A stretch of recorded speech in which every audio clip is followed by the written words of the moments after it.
Donc la faillite des universités, où les présidents, pas parmi les plus malhonnêtes, nous disent, ben moi là, je peux pas boucler le budget, qu'est-ce que je fais? Je prends l'exemple notamment dans le bouquin, parce que les débats sont assez... comme ce sont souvent des universitaires qui sont dépassés par les événements qui leur sont tombés sur le coin du museau, on a des choses cash.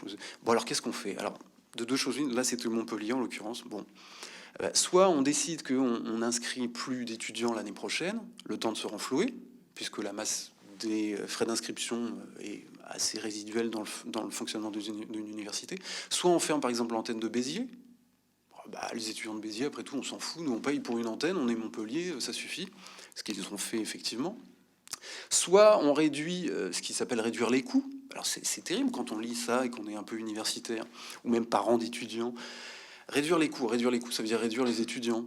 Il faut qu'il y ait moins d'étudiants, parce que comme ça, il y aura moins besoin d'enseignants, il y aura moins besoin de salles de classe, et il y aura moins besoin de frais de fonctionnement. Comment on réduit les étudiants? On dit, cette année, on peut en prendre 200, j'exagère, on en prend 600 en droit, 200 en STAPS, et puis tout le reste, donc on les tire au sort. Et tout le reste, ils iront là où il reste de la place. C'est ce que je vous disais tout à l'heure, les étudiants qui sont... C'est pas des effets de rentrée ou des effets comme ça de conjoncture. Ah bah là, les étudiants d'un seul coup se mettent à s'inscrire en droit ou je ne sais quoi.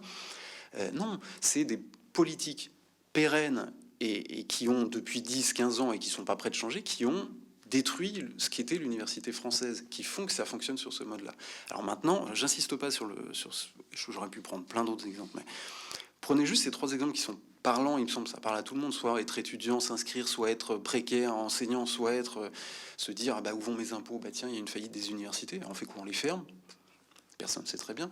Toutes ces choses-là, c'est pas des choses émiettées comme on a tendance à l'imaginer, parce que c'est assez facile.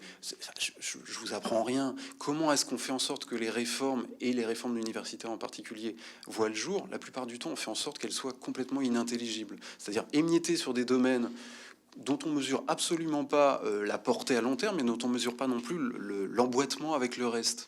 Je prendrai un exemple tout à l'heure sur la réforme LMD, c'est-à-dire le moment où on nous a vendu l'idée qu'il fallait des diplômes internationaux et que, vous inquiétez pas, c'est juste, on change le titre. Avant, on avait DUG, licence, maîtrise ou DESS, DEA, doctorat. Non, maîtrise, DESS ou DEA et doctorat.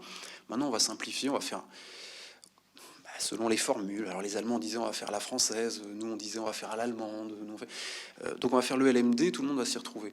En réalité, je vous le montrerai tout à l'heure, cette politique de LMD participait d'un mouvement d'ensemble qui procède d'une destruction qui n'est pas celle seulement des diplômes, qui est celle du rapport qu'on place entre les étudiants et leurs études, qui est celle qu'on place entre les étudiants et les enseignants, qui est celle qu'on place...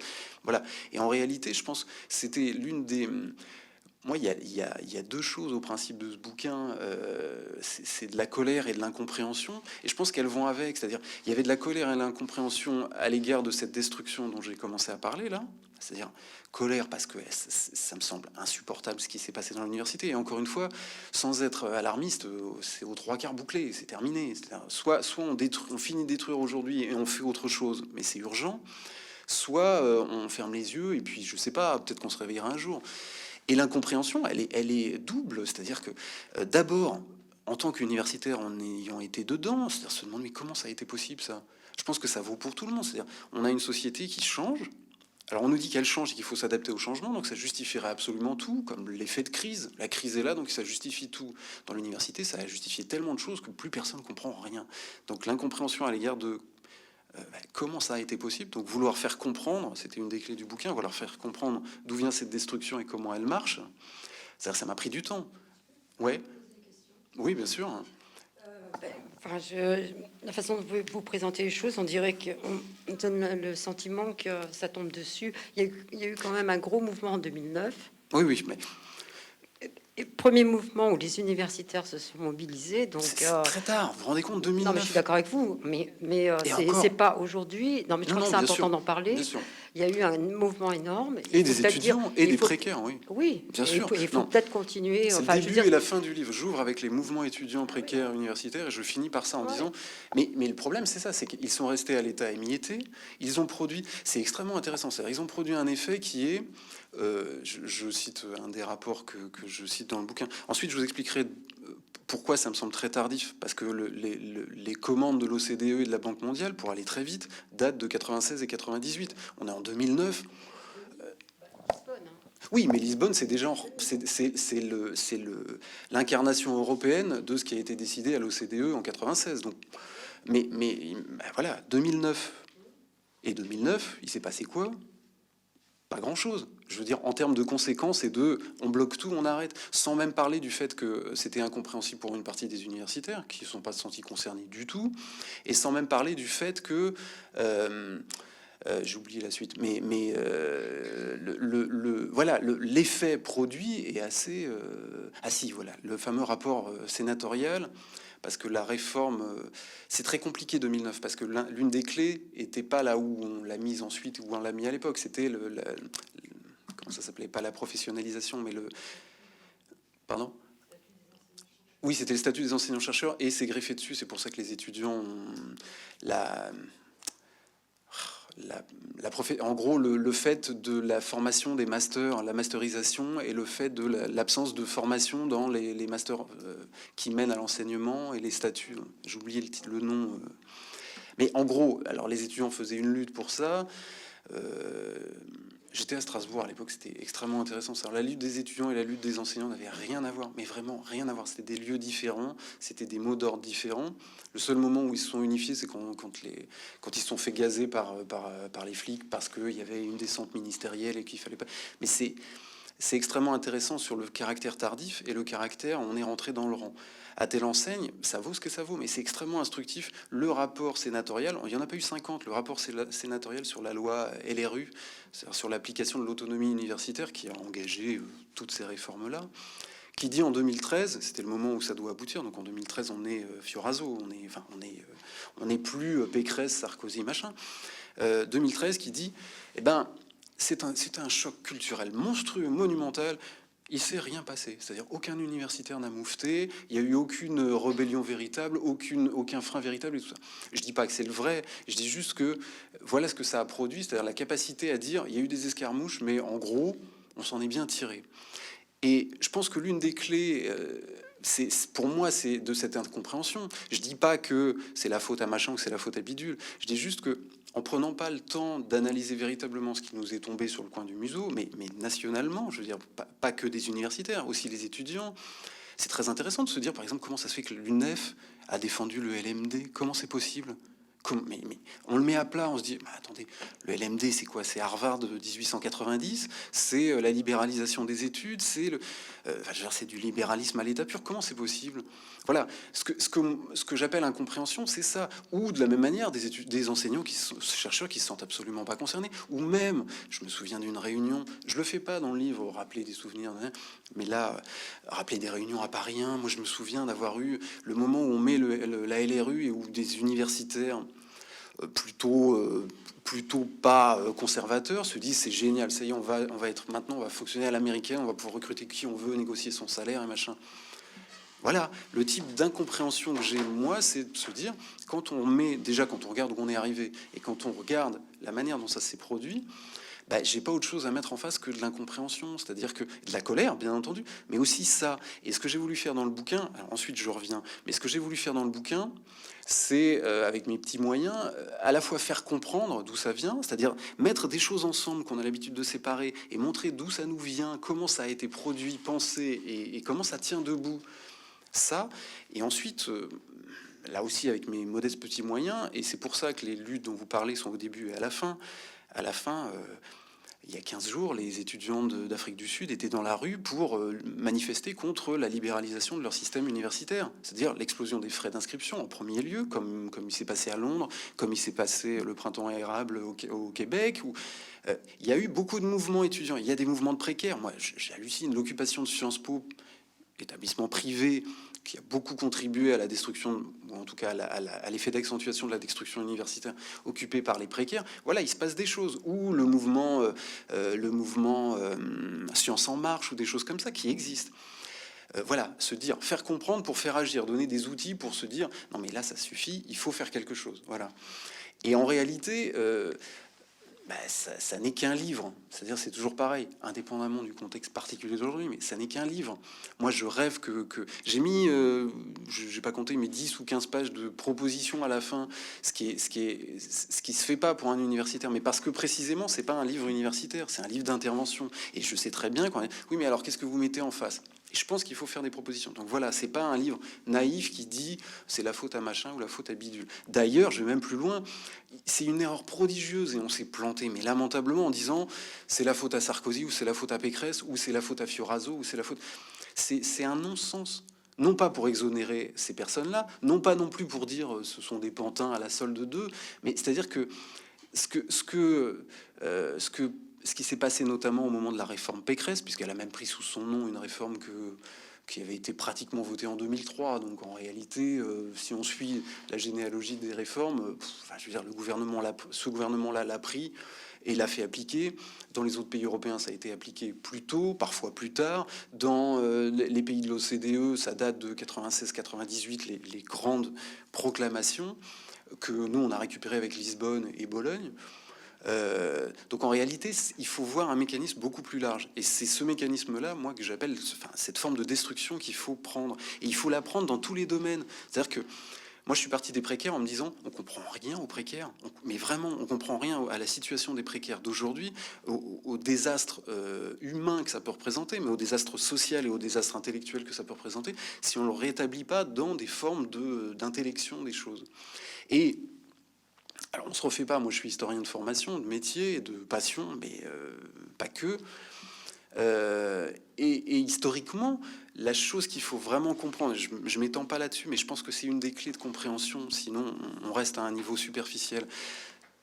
C'est bête ce que je vais dire, mais pour comprendre ce qui s'est détruit en 10-15 ans, ce qui pour moi a été détruit, c'est-à-dire pour moi l'université, que ce soit clair, l'université est morte en tant qu'université, en tant que mission universitaire, elle est morte en tant que telle, c'est-à-dire tous les domaines qu'on les tienne. Bon, mais ce qu'il faut comprendre quand on dit ça, c'est mais oui, mais c'est quoi qui a été détruit, d'où ça vient et comment ça se passe. Et l'une des choses qui me semble intéressante, alors vous allez dire un historien qui prêche pour qu'on regarde un peu l'histoire, bon, la belle affaire, mais il me semble qu'il y a ça dans une société. Regardez les réformes, le rythme des réformes et la forme de justification de chacune des réformes, que ce soit le LMD, que ce soit la LRU, que ce soit la mise en place de l'ANR, que ce soit en France ou à l'étranger, en permanence la justification, elle est double, c'est la crise, bon, très bien, qui justifie mais tout. C'est-à-dire, l'université est en crise, il faut abdiquer sur tout. Je veux dire, j'ai des amis universitaires qui sont bénévoles aujourd'hui, c'est-à-dire dont le métier, être universitaire, ne leur est pas payé. C'est-à-dire, on a tout accepté parce que, soi-disant, c'est la crise, il n'y a plus d'argent.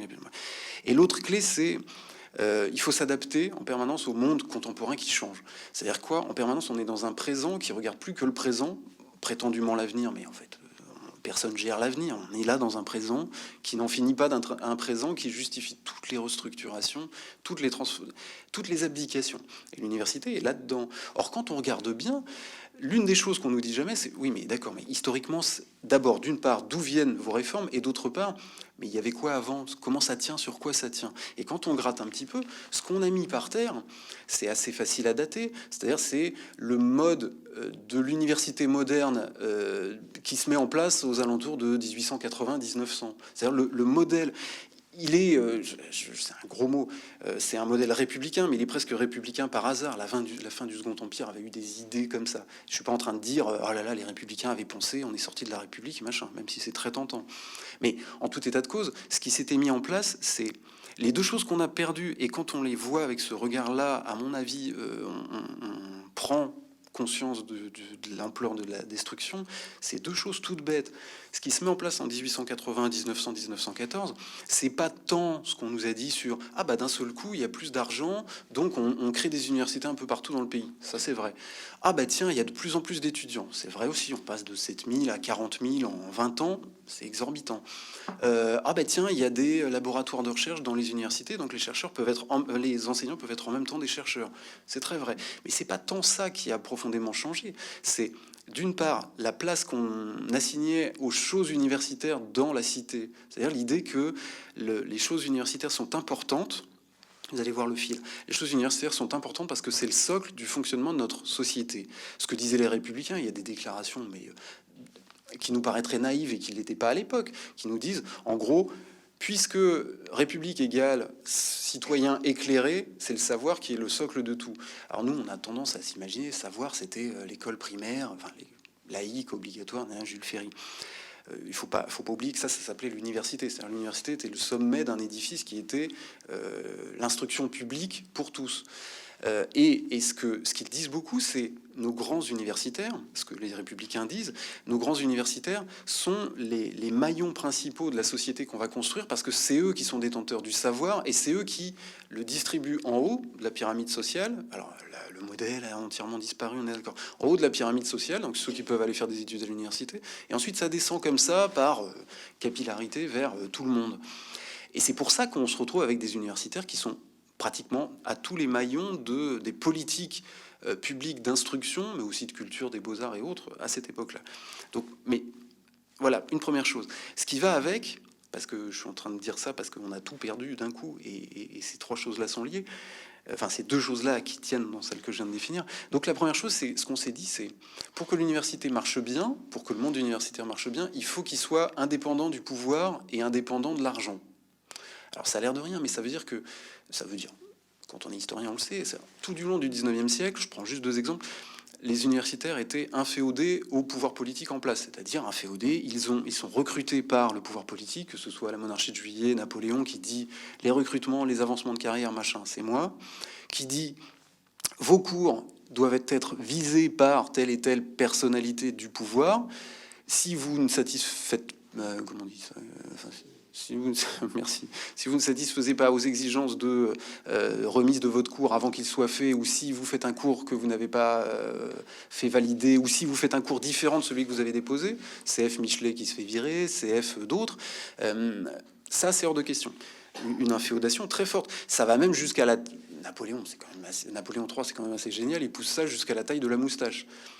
Le décret du professeur d'université qui doit avoir une moustache, j'ai oublié, de telle taille parce que ça fait ressortir la barbe et donc ça donne de...